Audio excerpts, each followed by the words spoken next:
korang. Kita nak tengok, dia kata, Barua dia kata. So nak jawab. ZRA jawab, aku Barua siapa? Tapi saya nak bagi tahu daripada dulu, saya cakap benda sama je.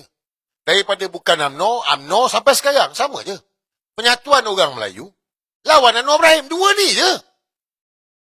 Siapa yang ikut daripada zaman blog, zaman Facebook, sampai hari ni?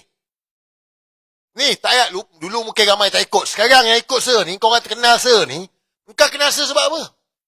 Bukan pasal cakap pasal penyatuan orang Melayu dengan lawan Anwar Ibrahim ke? Dua benda ni je ke? Daripada dulu dua benda ni je. Dan misi dia nak selamatkan negara ni. Negara tak boleh jatuh ke tangan yang salah. Now dah jatuh ke tangan yang salah. Now kita nak selamatkan balik. Bukan macam korang. Korang tu Barua politik. Aku tak pernah berpolitik pun. Kita nak selamatkan tanah Melayu dikatakan Barua politik. Kepala otak korang. Koranglah Barua sebenar. Kehendak. Pakaian mahal. Kepala kain ni. Kepala kain. Itu jadi Barua tu. Ni guys. Beginilah guys. Ini semua kelompok Anwarinas. Saya dah bagi tahu. Kelompok-kelompok Anwarinas ni. Diorang taksub kepada non-kunyit. Sebab non-kunyit bantu diorang. Ini cerita dah lama dah guys. Bukan baru. Saya yakin dalam ni pun mesti ramai kenal ni. Boleh tahu, saya cakap, nak tahu Barua non-kunyit Anwarinas, kau akan nampak colour dia akan keluar colour dia. So ZRA ni, dia penyokong Anwar Ibrahim. Dia penyokong Anwar Ibrahim. Penyokong kepada Anwar Ibrahim. Bukan sebohong. Ini bukan cerita kartun. Dia Barua kepada Anwar Ibrahim.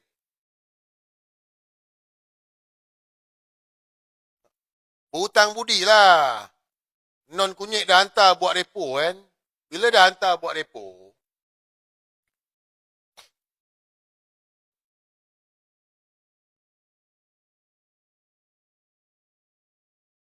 ini, DRA pernah interview Sir. Dia bagi tahu. Kau dengar lagi. DRA, kalau kau ingat lah.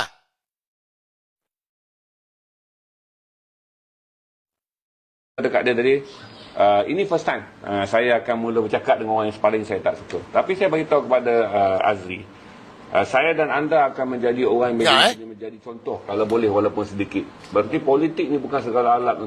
Dalam garasi ni kita dah buat daripada dulu budaya berfikir. Saya jemput orang yang paling saya tak suka. Saya pun dah cakap kata dekat dia tadi, ini first time saya akan mula bercakap dengan orang yang paling saya tak suka. Tapi saya beritahu kepada Azri, saya dan anda.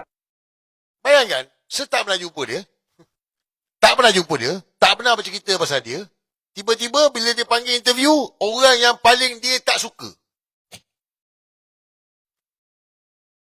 Guys, kenapa dia tak suka dengan Syed Azri? Saya tak pernah kacau dia dulu-dulu. Ni cerita 2021 ni. Zainal, kau tak suka aku kenapa? Hari ni baku tutung kau, Zainal. Sebab nampak sangat kau punya Anwarinas ni. Sekarang baku tutung kau. Tak, dulu kau tak suka aku pasal apa? Bluetooth disconnected. Dulu tak suka sebab sebalon non-kunyit. Ni. Sebab balon non-kunyit. Dia tak sukalah balon non-kunyit. Bluetooth disconnected. Bluetooth. Idola dia. Anwarinas. Inilah kelompok Anwarinas. Malam ni. So, diorang ni semua ni ada kelompok. Dia ada toke dia, dia ada bos dia. Dia ada arahan yang diberikan untuk buat-buat ni semua.